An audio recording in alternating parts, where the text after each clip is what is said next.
I am everything that I am yet to say. I am everything that I am yet to say.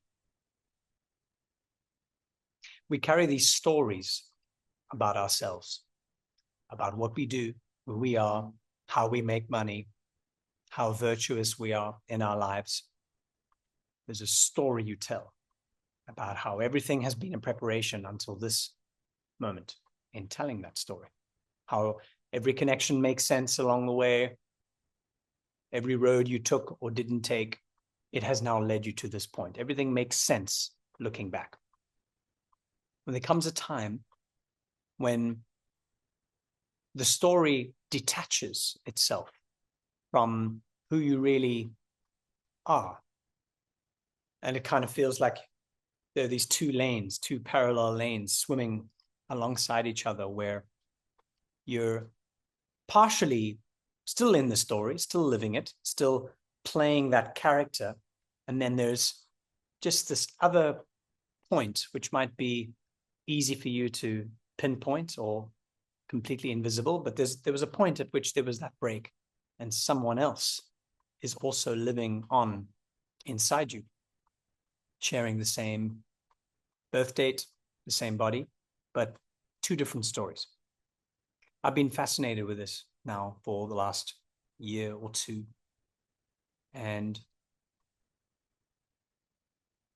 I wrote a piece about this, about the idea that maybe the story is not the one that you're hearing, or not the one that you might want to hear, but rather it's something else, something still undiscovered, something that can't be shrunk down into a perfect sentence or a perfect kind of little artifact that I can put into any conversation, any setting, any meeting, any relationship, and it just makes sense. Something that might be more naked and vulnerable, because maybe I am everything that I'm yet to say. I'm everything outside of the story, whatever it might be. I carry the iron gun of a sunk ship, the roots gangrene on the seabed. I carry an iron gun of a sunk ship, the roots gangrene on the seabed to the black hole in my solar plexus. Which story do you want to hear?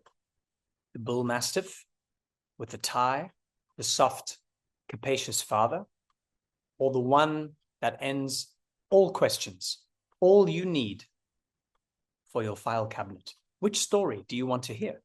The bull mastiff with the tie, the soft, capacious father, or the one that ends all questions, all you need for your filing cabinet? None are my own, but each feed on me as I feed on them, angry and excellent, while I straddle the sea, scraping my skin, while I straddle the sea, scraping my skin from the rust. I am everything I am yet to say. None are my own, but each feed on me as I feed on them, angry and excellent, while I straddle the sea, scraping my skin from the rust. I am everything I am yet to say. There's a sense in which the story we pick out for ourselves and what we tell, what we amplify to the rest of the world, whether or not it's true or how much we might agree with it, is a story that's kind of picked out, a series of facts, a series of values or feelings or beliefs, and then everything kind of gets reconfirmed along the way about who we are. And something that's related to a very individual, personal feeling of what it means to be beyond the story, outside of the story, before the real story is told, is something I'm going through right now, is also this feeling of what it's like to be a man in particular in the world right now. I was just on a really inspiring event hosted by Peace Activation, Eva and Fabrice, and the event was called Calling Men to Peace.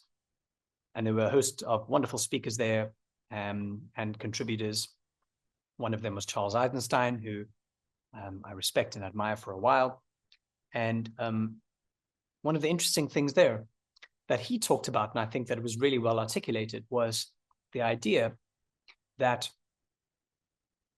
there is something archetypal in how men in particular, but it's archetypal, which means it's an expression of what's already there in nature. So women have this in equal measure, just expressed differently. But men in particular have an archetypal need, way, expression of wanting to be the warrior, wanting to fight for something, needing to protect something. And what's interesting about that is the feeling of, well, what happens if there's nothing to protect? What happens if there isn't a war to fight? Are we still a warrior? Does a war need a warrior? Are you still a warrior if there's no war to fight? I'm sitting with that question a little bit. If I am a writer, am I only a writer if I write? Am I only a builder if I build houses? There's such a strong connection between what we think we are and the need to then be doing those things based on what we think we are, based on that identity we've assigned ourselves.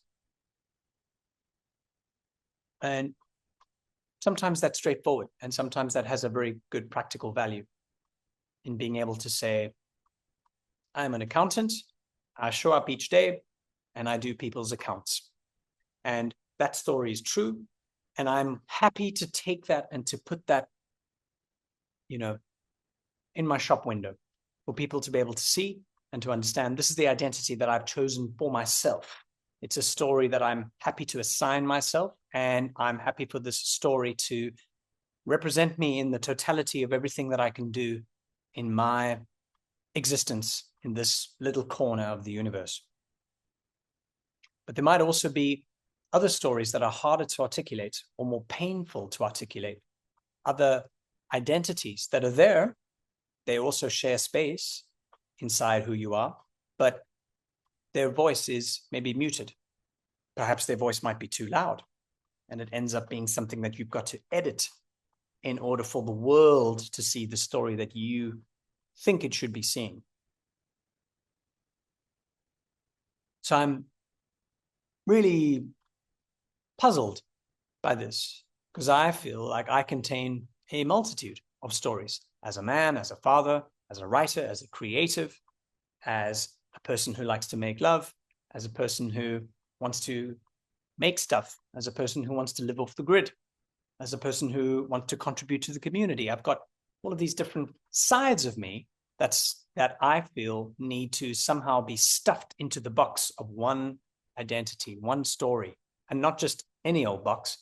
It needs to be good, needs to sound good, needs to be able to have a certain polish, a certain rhythm and a theme and a sense of continuity, so that this is something that I can present to the world cleanly and proudly, and in that 15-second soundbite makes sense, and also somehow represents me totally.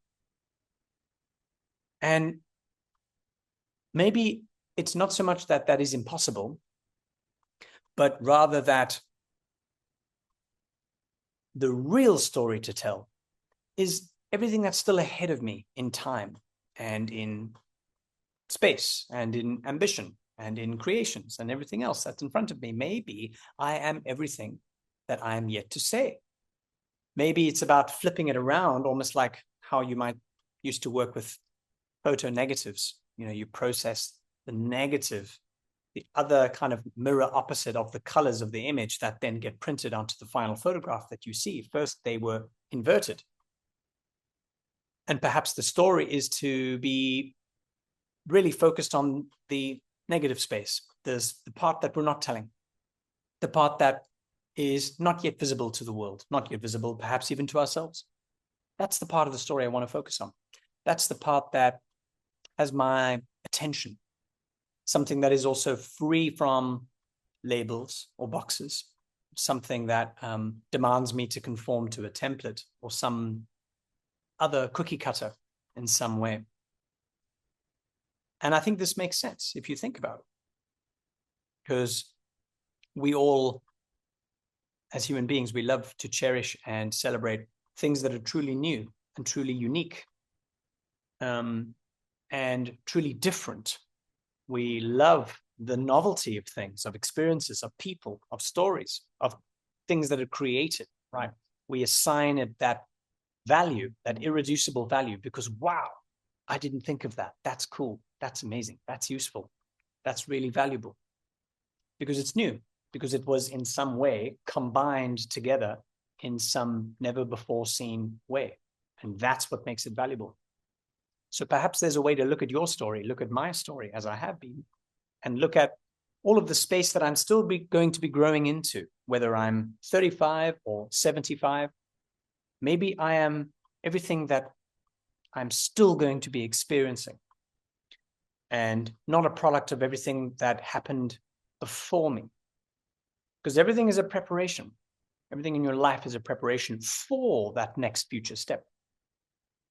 And if we don't take that next step, then there's no way to turn the page in your story and maybe to surprise yourself along the way. I am everything I am yet to say. I carry the iron gun of a sunk ship, the roots gangrene on the seabed to the black hole in my solar plexus. Which story do you want to hear? The bull mastiff with the tie, the soft, capacious father, or the one that ends all conversations? All you need for your filing cabinet. None of my own, but each feed on me as I feed on them, angry and excellent, while I straddle the sea, scraping my skin from the rust. I am everything I am yet to say.